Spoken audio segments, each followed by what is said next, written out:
Muudannoo ajaa'ibaa Itoophiyaa galee na muudateen isinitti hima. Innis maali jechuun keessan hin oolu. Muddannoon ani Itoophiyaa galee na mudate daandiiwwan Itoophiyaa keessatti gaa yeroo ammaa kana Itoophiyaan Dubaay lammaffaa taasee jirti. Daandiin konkolaataa, saayikilii, namaa kophaa isaatiitti kan of danda'etu jira. Akkasumas giriin kan ta'etu jira. Giriinii isaan keessaa namoonni Itoophiyaa dhiyoo kanatti yookiin immoo Itoophiyaa keessaa hin turre daandiiwwan san adda baastanii beekuu dhabuu dandeessan. Akka carraa ta'ee daandii giriinii sanirra yoo deemtan akka hidhamtan beektu. Qixaaxii yookiin hidhaadhaan baafatamu. Namni tokko jechuudha daandii isa giriinii sanirra deemuun Itoophiyaa keessatti dhorkaadha. Sababni isaas daandiiwwan of danda'e kan namaa, deemsa saayikilii akkasumas deemsa konkolaataa dabalatee kan of keessaa qabu ta'a. Yeroo ammaa Itoophiyaa biitifuul kaantirii taatee jirti. Jaalatamtoota fi kabajamtoota hordoftoota Fayyiseetuu kan taatan hunduma keessan bakka jirtanitti nageenyi koo kan jaalalaa isin bira haa ga'u isiniin jechuu hin daganne. Viidiyoo kana sheer laayik gochuudhaan hanga dhumaatitti daawwadhaa. Wantoota hedduu irraa barattan keessattuu warroonni biyya Arabaa turtanii guyyaa gara Itoophiyaa galtan wantoonni kun isin fayyada jedhee waan an qabadhee isiniif dhiyaadheef hanga dhumaatitti viidiyoo ilaaluudhaan sheer gochuu laayik gochuu hin dagatinaa. Wanti isin miidhu hin jiru harka keessanii fayyaa kennu jecha. Egaa muddannoon Itoophiyaa galee na muddate akkuma jalqaba isinii himetti Itoophiyaan kaa yeroo ammaa kana dhugaa rabbii biyyoota guddataniin walqixa jirti. Sadarkaan baay'ee deemee jira. Garuu Finfinnee keessaa guddinni magaalaa kan baay'ee hatattamaan ta'e kannaan kun immoo jitu haaluma jiddu galeessa keessa jiru. Garuu Finfinneen akka magaalaa guddittii Itoophiyaa Addis Ababa kan taatetti baay'ee istaandaardii eeggattee kan guddinni magaalaa itti fufeedha. Yaa ta'u malee jechuudha. Egaa amma nuti jechuudha ijoolleen waggaa 7-8 kara biyyaa gallu kun seera san beekuu dhabuu dandeenya. Isa immoo beekuun dirqama keenya jechuudha. Amma Itoophiyaa keessa jechuudha daandiiwwan hedduu irratti giriinii kanatu jira. Giriiniin kun egaa bishaantu obaafamaa bareedinaaf kan taa'u.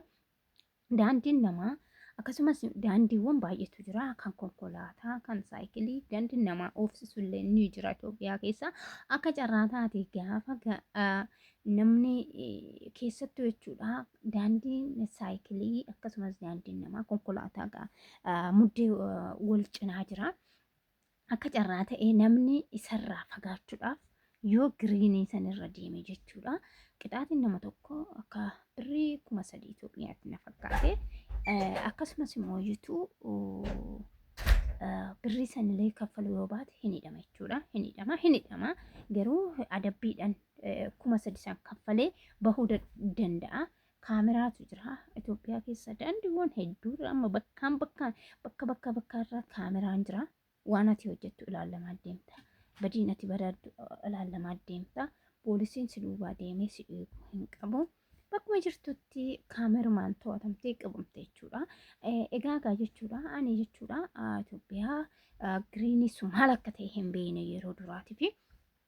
Maaliif konkolaataan hin dhufaa konkolaataa irraa fagaachuudha jedhee namni daandii saayikilii kophaatti jira. Konkolaataa sanii giriiniin kun beektu yeroo baay'ee daandiiwwan akkasii kun irra deemuudhaaf illee baay'ee namatti tola. Gara san deeme hin deemu.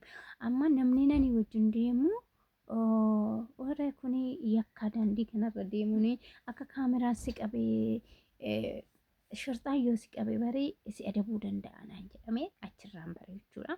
Kanaaf jechuudha namoonni akka kiyyaa ani amma odoo mucaan hiriyaa kiyyaa bira jiraachuu baate natti himuu baate achirraan deemee itti turtii ture kaameraan na qaba. Bakkumatti qabamee adabamuu hin danda'a jechuudha. Kanaaf jechuudha namoonni akka carraa ani nama wajjin deemee namatti natti namoonni jechuudha akka carraa taatanii kophaa keessan gadi ba'atanii giriinii sun nutti bareede irra teenya yookiin irra deemna jettan biikeerfuudha isiniin jechuu barbaadetanani akkasumas gara teessumaatiin jechuun asfaaltiiwwan karaan bakki namni taa'ee boqotullee iddoowwan giriinii san keessa dhugaa waan ajaa'ibaati kan jiru. Itoophiyaan dhugaa biizitii Itoophiyaa keessa warri jiran fakkeenyaaf Itoophiyaa keessa kan haalli akkasitti guddate bakka hedduu jira. Jimma keessallee Hawaasaa keessallee Itoophiyaan baay'ee iddoo bashannanaa hedduu qabdi. Itoophiyaa keessaa iddoo biraa deemanii bashannanuun gungumanii nama hin barbaachisu. Maaliif Itoophiyaa keessattuu iddoo babbareedatu jira waan ta'eef achuma keessatti bashannanuun ni danda'ama. Egaa Itoophiyaan yeroo ammaa kana baay'ee bareeddee jirti, sadarkaa ol'aanarra jirti jechuun ni danda'ama. Egaa haalli qaala'insa gabaatillee akkuma jirutti ta'ee haalli nageenyaattis akkuma jirutti ta'ee jiddu galeessa ta'ee jechuudha. Haalli guddina biyyattii mashallaa kan jedhamudha. Egaa viidiyoo kana share gochuudhaan namoota gara fuulduraa Itoophiyaa galuudhaaf karoora qabdan biraan gahaadha. Of eeggannoo haa godhanii. Egaa share like gochuun dagatinaadha. Please YouTube'n kiyya baay'ee gadi na jalaa bu'ee jira. Naa ilaalamaa hin jiru. Sababa adabameen adabbii sanarraan erga xumurellee hangas baay'ee gadi bu'ee jira. Please like share gochuudhaan na cinaa dhaabbadhaa inni isiniin jira.